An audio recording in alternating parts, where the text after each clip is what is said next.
So I've never really done like a talk through video before, so this might be interesting in a possibly bad way.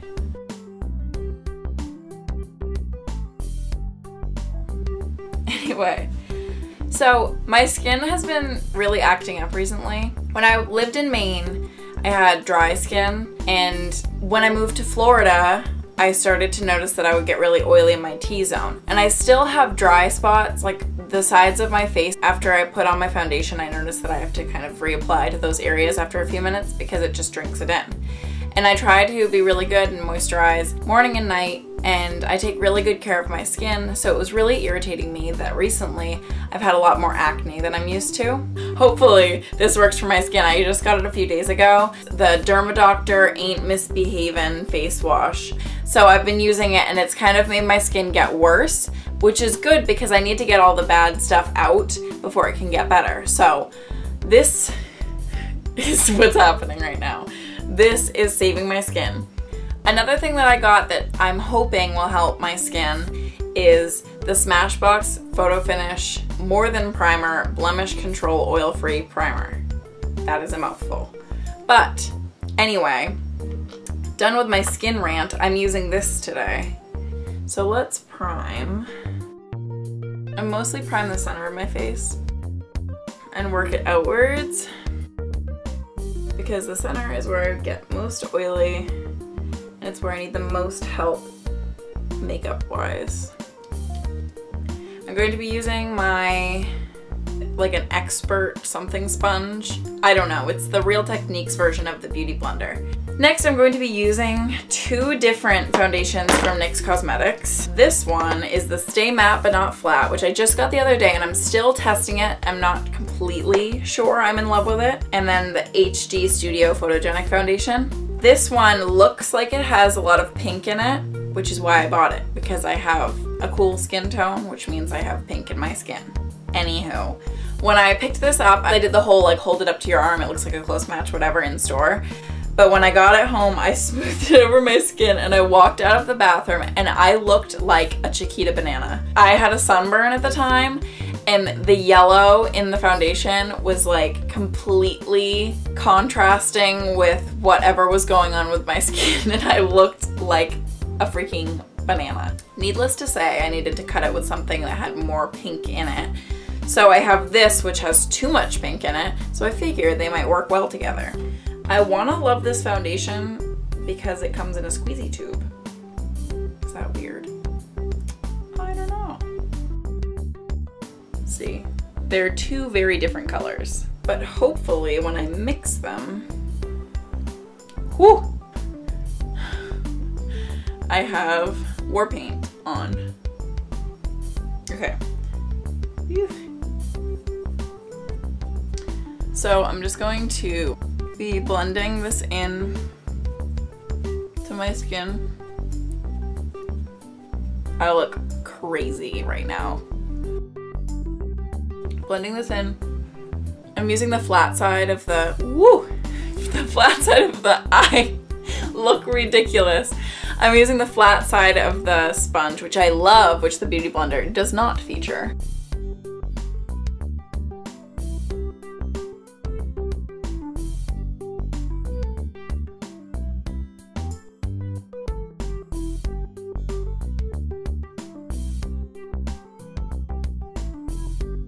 This is when the magic happens, because we kind of piece back together my face and my body.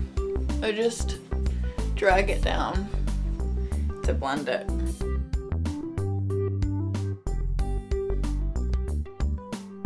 I'm gonna take the clean edge of this and kind of blend, hopefully remove some excess product. See? Can you see that? It's like if I were to have a chin strap, that's where my foundation disappears. It just goes away.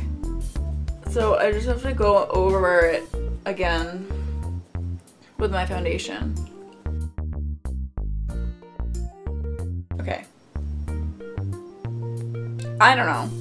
I feel like we might have achieved a similar color. My hair is really not helping the situation. Also, you maybe didn't notice, but the candles behind me are not lit because have you ever noticed that it's like an unspoken requirement on YouTube to have a candle burning in the back of your video? Has anyone else noticed this? So when I was filming my last tutorial, maybe the one before it too, I felt like obligated to light a candle in the background. I don't know. Is that like just a thing? I don't get it. Comment down below if you've noticed that every single person on YouTube seems to have a candle burning in the back of one of their videos, because it's just, it baffles me. Shh. Okay, I'm taking this L'Oreal True Match Super Blendable Crayon Concealer, and I'm gonna put that under my eyebrows, which I'm just toying with the idea of, because everyone else does it. Like, why can't I? Am I not allowed? And a little bit on top. Because I like the look of defined brows, obviously, because I like rock some intense brows. But the other day, I'm just taking this Urban Decay, it came in the Naked 2 palette, this brush, double-ended little thing. And I'm just blending this so it doesn't look like I just put zebra stripes on my face. Everyone loves those Anastasia dip brow and all those kinds of things. And the Makeup Forever Aqua Brow and stuff like that. But I got the NYX version, the NYX brow gel they just came out with, because I wanted to like try it out on myself without having to commit to like a $40 product. And it looked so intense on me. Like, I already have a strong brow. I don't think I need a well-defined brow as well as a strong brow. Who knows? So I'm just blending. I'm blending my foundation that started to settle into my lines here. And that looks really light, but when I do the rest of my makeup, hopefully it'll disperse. Or, problem solving, we can just dab over it a little bit on the edges with the foundation sponge we used. Yeah, that worked. Okay, now that we have lifted brows, let's continue with face concealer. I'm going to use this one. Woo! Dropped it. The Maybelline Fit Me Concealer in 20 Sand. And it's really light.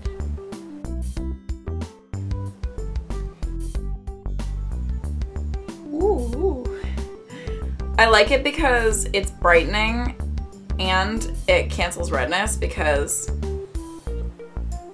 of the yellow. Yellow cancels out purple, which is why I use it under my eyes. I'm trying to have a serious conversation and I look like a freak. Using the clean side of this. They cancel each other out like green cancels red. So there's yellow in green, which is why yellow also works to cancel out redness. But if you have like a bluey purple darkness under your eyes and using those salmon concealers under your eyes makes them look kind of gray, you might have more of a purple under your eyes. So try a yellow concealer, because that's what worked for me.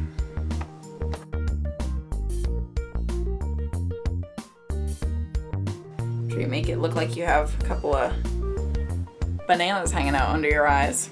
A lot of banana references today from me.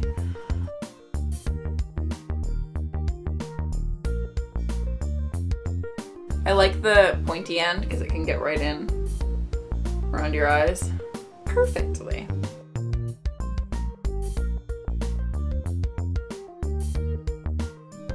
Here we are, folks. Is this good enough? Do we think so? I think it's a real improvement from before. Hello. And at least I'm the same color as my body now. We hope. I have a little indent. I think most people do have this little indent right here. See that? Right there. And what you can do is a lighter shade of concealer there and it'll trick your eye into thinking that there's no depth there. And I think that looks better. Do I want to highlight my nose? I think maybe. Really cute. I have this Lush, it's called a skin tint. I think I actually used this in my first ever makeup tutorial. I definitely did. It's called Feeling Younger, and it's a skin tint. It says reflects light to brighten the skin. People love the MAC Strobe Cream and the L'Oreal Magic Lumi, which is like the same thing. They're the same thing. Don't bother buying both, because they both give you this really metallic sheen. I was fooling around with them, but it's been more of a problem now that it's summer here in Florida, because I just look like a disco ball with my oily skin. So these have a really bluey tone to them, which makes you look really metallic, similar to this. So this is perfect because while it is similar to both of these, let me show you. See, this one's more blue and this one's more of a rose gold color. I was thinking about how I didn't like that about this and the strobe cream, and then I finally rediscovered this and realized this is fantastic. Let's bring it back. So I did. So I'm gonna take just a small synthetic brush. I usually use the Sephora Airbrush concealer brush. Why dirty another brush when I already have a synthetic brush that would work just as well? And I'm gonna take a little bit of this on the back of my hand, just so I don't like overkill, because I do have oily skin, but I do like to have like a really glowy complexion. So it's a struggle. Okay, so I put it kind of like, see, ooh, you can, ooh, look at that. So there's this bone here, and you just need to highlight like a little C shape, and it makes your skin look like, look at that. I haven't even blended it yet, and it looks fantastic. And you want to stop before you hit your iris as you're coming down your cheekbone, because if you get too close to your nose, it's gonna look like your skin is oily, and we don't want that. A little bit more. Oh, that's a lot more. Ooh-wee.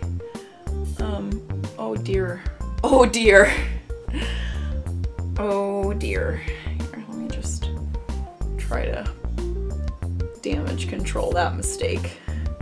I have a stripe. We'll share the love with this cheekbone. Oh, this is so pretty. And I'm just tapping that out. I was gonna use the blending sponge thing, but who needs it? You've got your fingers. Ooh, ooh. And I'm gonna put a little bit of that down these little hoo-has. We learned what they were called in makeup school, but I don't remember off the top of my head right now. I'm gonna take my NYC Smooth Skin Loose Face Powder in Translucent, which is fantastic, and it's like $2. And I've had it forever. So I'm taking my Sephora Airbrush Powder brush. These come in like a kit.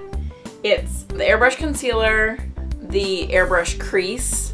There's a foundation brush, which I love. It's really similar to the Real Techniques Expert Face Brush, if you love that. Oh wait, no, there's another eyeshadow one too. It's called like the Airbrush Shadow or something. But there's 5 brushes and I love them. So I really suggest, if you're looking for a good like base kit of face and eye brushes, I like this one. So if you trust me enough, you might not trust me, but I trust me, and that's what counts, right? So I'm powdering to really set all of that liquid and cream product we used. And those cheekbones are still shining through the powder. You want to make sure to put a little extra translucent powder under your cheekbones, so when we contour, it'll be that much easier to blend out.